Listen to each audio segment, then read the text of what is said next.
Days Inn is over there. That's just a crap hole.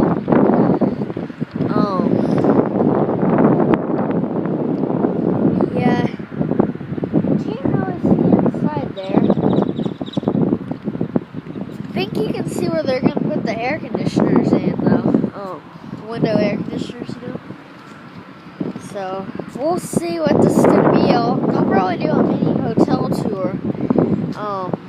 Once they finally get this place done. I just found out about this place last night, and I decided I'd go ahead and come make a video of it. I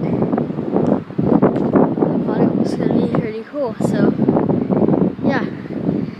I'm guessing this is going to be a Hampton Inn, so that was a construction update of the new Hampton Inn, what I think is going to be a Hampton Inn, McKinney, Texas.